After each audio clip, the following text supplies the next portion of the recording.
ಎಲ್ಲರಿಗೂ ನಮಸ್ಕಾರ. ಇದು ನನ್ನ sir Kannada YouTube channel. So ಈ ವ್ಲಾಗಲ್ಲಿ ಬೆಳ್ಳಿ ಪಾತ್ರೆಗಳು ಅಂದರೆ ಕಲೆ ಆಗಿರೋ ಬೆಳ್ಳಿ ಪಾತ್ರೆಗಳು ಮತ್ತು ಹಸಿರು ಇಳಿದಿರುತ್ತೆ ಅಂದರೆ ಪಾಚಿ ಥರ ಕಟ್ಕೊಂಡಿರುತ್ತೆ. ಸೊ ಹಳೆ ಸಾಮಾನುಗಳೆಲ್ಲ ಕೆಂಪು ಕಲೆ ಆಗಿರುತ್ತೆ ಮತ್ತು ಎಣ್ಣೆ ಕಲೆಗಳಾಗಿರುತ್ತೆ. ಸೊ ಇದನ್ನೆಲ್ಲ ಯಾವ ರೀತಿ ನಾನು ಕ್ಲೀನ್ ಮಾಡೋದು ಅಂತ ಹೇಳ್ಕೊಡ್ತೀನಿ. ಸೊ ಇದು ಸಿಂಪಲ್ ಫ್ರೆಂಡ್ಸ್. ಮೊದಲಿಗೆ ಇನೋ ಪ್ಯಾಕೆಟ್ನ ಬಳಸಿ ಫಸ್ಟು ಇನೋ ಪ್ಯಾಕೆಟ್ನ ಹಚ್ಚಬೇಕು. ಸೊ ಮೊದಲೇ ಏನು ಮಾಡಬೇಕು, ಅದನ್ನು ಪ್ಯಾಕೆಟ್ ಓಪನ್ ಮಾಡಿ ಸೊ ತಟ್ಟೆಗೆ ಹಾಕ್ಕೊಂಡು ಏನು ಮಾಡಬೇಕು, ಸ್ವಲ್ಪ ನೀರನ್ನು ಹಾಕಬೇಕು. ನೀರನ್ನು ಹಾಕ್ತಾ ಬಬಲ್ಸ್ ಬರ್ತಾ ಇರುತ್ತೆ.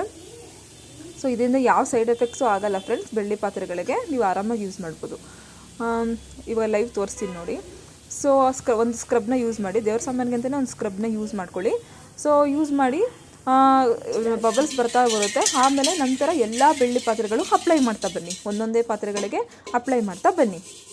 ಯಾವ್ಯಾವ ಪಾತ್ರೆ ಗಲೀಜಾಗಿರುತ್ತೆ ಎಲ್ಲದಕ್ಕೂ ಅಪ್ಲೈ ಮಾಡ್ತಾ ಬನ್ನಿ. ಇದು ಏನೋ ಹಾಕಿದ ತಕ್ಷಣ ಫ್ರೆಂಡ್ಸ್ ನೀರು ಹಾಕಬಾರ್ದು, ಅದನ್ನು ಹಾಗೇ ಇಟ್ಕೊಂಡಿರಬೇಕು. ಯಾಕಂದರೆ next procedure step by steps ಹೇಳ್ಕೊಡ್ತೀನಿ. ಫಸ್ಟು ಇನೋನ ನೀರಿಗೆ ಹಾಕ್ಕೊಂಡು ಸ್ವಲ್ಪ ನೀರು ಹಾಕಿ ಚೆನ್ನಾಗಿ ಎಲ್ಲೆಲ್ಲಿ ಕಪ್ಪು ಕಲೆಗಳಿರುತ್ತೆ, ಎಲ್ಲೆಲ್ಲಿ ಗಲೀಜಿರುತ್ತೆ ಅಲ್ಲಿ ನೀಟಾಗಿ ಉಜ್ಜಿ ಅಬ್ಸರ್ವ್ ಮಾಡಿ. ಅಲ್ಲಿ ಎಲ್ಲ ಕಪ್ಪು ಎಲ್ಲಿರುತ್ತೆ ಅಲ್ಲಿ ಹಾಕಿ. ನಂತರ ವಿಮ್ಜೆಲ್ ನಾವು ಯೂಸ್ ಮಾಡ್ತೀವಲ್ವ ಆ ಪಾತ್ರೆಗೆ, ವಿಮ್ಜೆಲ್ ಮತ್ತು ಸಬೀನಾ ಪೌಡರು ಎರಡನ್ನೂ ಮಿಕ್ಸ್ ಮಾಡಿಕೊಂಡು ಏನು ಮಾಡಬೇಕು, ಇನ್ನೂ ಹಚ್ಚಿರೋಂಥ ಪಾತ್ರೆಗೆ ಮತ್ತು ಮೇಲೆ ಅದನ್ನು ಎಲ್ಲಿ ಗಲೀಜಿರುತ್ತೆ ಅದರಲ್ಲಿ ನೀಟಾಗಿ ವಾಶ್ ಮಾಡ್ತಾ ಬನ್ನಿ, ಅಂದರೆ ನೀಟಾಗಿ ಅಪ್ಲೈ ಮಾಡ್ತಾ ಬನ್ನಿ. ಸೊ ಅಪ್ಲೈ ಮಾಡ್ತಾ ಎಲ್ಲಿ ಗಲೀಜಾಗಿರುತ್ತೆ ಅಲ್ಲೆಲ್ಲ ತಿಕ್ತಾ ಬನ್ನಿ ನೀಟಾಗಿ. ಸೊ ಎಲ್ಲಿ ಹಸಿರಾಗಿರುತ್ತೆ ಮತ್ತು ಎಣ್ಣೆ ಗಲೀಜಾಗಿರುತ್ತೆ ಅಪ್ಲೈ ಮಾಡ್ತಾ ಬನ್ನಿ.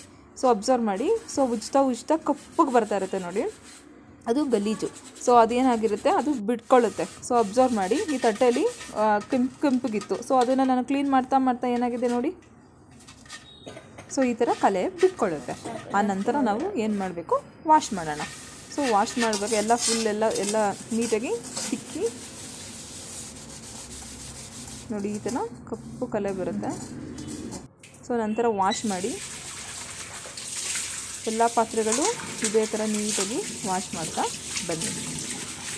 ಪಳಪಳ ಅಂತ ಹೊಳೆಯುತ್ತೆ ಫ್ರೆಂಡ್ಸ್. ಯಾವುದೇ ಕಲೆಗಳಾಗಿರ್ಬೋದು, ಜಿಡ್ಡು ಕಲೆ ಆಗಿರ್ಬೋದು, ಯಾವುದೂ ಇರಲ್ಲ. ನಂತರ ಈ ಬಟ್ಟೆನ ನೀಟಾಗಿ ಬಟ್ಟೆ ತೊಗೊಂಡು ನೀಟಾಗಿ ಒರೆಸ್ಬಿಡಿ. ಒಂದು ಬಿಳಿ ಬಟ್ಟೆನ ತೊಗೊಂಡು ನೀಟಾಗಿ ಒರೆಸ್ಬಿಡಿ ಫ್ರೆಂಡ್ಸ್. ಯಾಕಂದರೆ ನೀರಿನ ಕಲೆಗಳಿರಲ್ಲ ನೋಡಿ. ಇವಾಗ ಬೆಳ್ಳಿ ಪಾತ್ರೆಗಳು ಉಳಿತಾ ಇದೆ. ಜೊತೆಗೆ ನಾನು ಹಿತ್ತಾಳೆ ಸಾಮಾನು ಕೂಡ ತೊಳೆದಿದ್ದೀನಿ ಫ್ರೆಂಡ್ಸ್.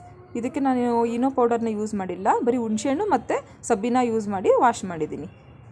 ಈ ವಿಡಿಯೋ ಇಷ್ಟ ಆದರೆ ದಯವಿಟ್ಟು ಸಬ್ಸ್ಕ್ರೈಬ್ ಆಗಿ, ಲೈಕ್ ಆಗಿ ಮತ್ತು ಶೇರ್ ಮಾಡಿ ಫ್ರೆಂಡ್ಸ್. ಬಾಯ್.